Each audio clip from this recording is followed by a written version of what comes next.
সময় চলিয়া যায় নদীর স্রোতের প্রায়। তাই এই ব্যস্ততম জীবন থেকে কিছুটা সময় বের করে আমরা রওনা দিলাম জলপাইগুড়ি স্টেশন থেকে শিবখোলা ভিউ পয়েন্টের দিকে। খুব বেশি দূরত্ব নয়, মাত্র 30 কিলোমিটার। বাইক রেন্ট শপ থেকে একটা বাইক ভাড়া নিয়ে বেরিয়ে পড়লাম। রাস্তার দুপাশে যা দৃশ্য, 4 চাকা নিয়ে বের হলে হয়তো খুব আফসোস বোধ করতাম। আমরা দার্জিলিং ঘুরতে এসে বেশ কয়েকটা নামি দামি জায়গা ঘুরে আমাদের বন্ধুবান্ধবদেরকে বড়াই করে শোনাই যে নর্থ বেঙ্গল ঘুরে ফেলেছি, কিন্তু এই জায়গাগুলো না ঘুরলে যে আপনি নর্থ বেঙ্গল কিছুই ঘোরেন নেই। শিবখোলা ভিউ পয়েন্ট আমাদের ভারত তথা অন্যান্য দেশের প্রাকৃতিক সৌন্দর্যকে টেক্কা দিতে পারে। রাস্তায় বেশি বকবক করে আপনাদের এই ভিডিও যাত্রা বেশি বোরিং করব না। আমরা প্রায় চলেই এসেছি আমাদের গন্তব্যে। শিবখোলা মন্দিরে আমাদের বাইক পার্ক করে আমরা এখন চারিদিকে সবুজে ঘেরা, কোথাও শান্ত কোথাও অশান্ত, নাম না জানা পাহাড়ি এক নদীতে পা ভেজাতে আর চোখের তেষ্টা মেটাতে চলে এসেছি।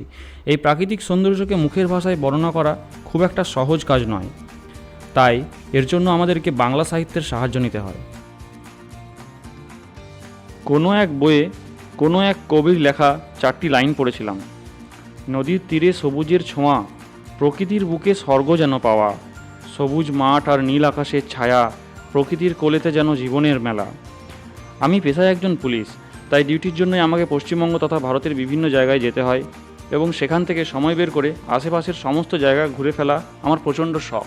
আর সেই শখের বশেই আজ আমি এখানে। এই নদীটির স্ফটিকের মতো পরিষ্কার স্বচ্ছ জল এবং শীতল পরিবেশ খুবই উল্লেখযোগ্য।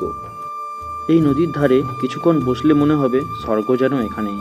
পাখিদের কলরব, শান্ত নদীর কলকল আওয়াজ আর এক মায়াময়ী নিস্তব্ধতা, সব মিলিয়ে এমন একটা জায়গা যে এখানে না এলে এর সৌন্দর্য উপভোগ করা সম্ভব নয়।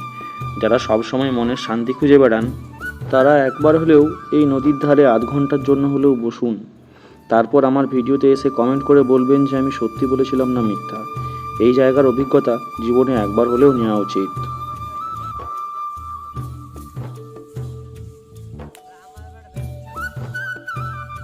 तो আজকের ভিডিওতে यही तक था, साथ हमारा फिर मिलेंगे चलते चलते অন্য কোনো ভিডিওতে অন্য কোনো জায়গায়। জয় হিন্দ।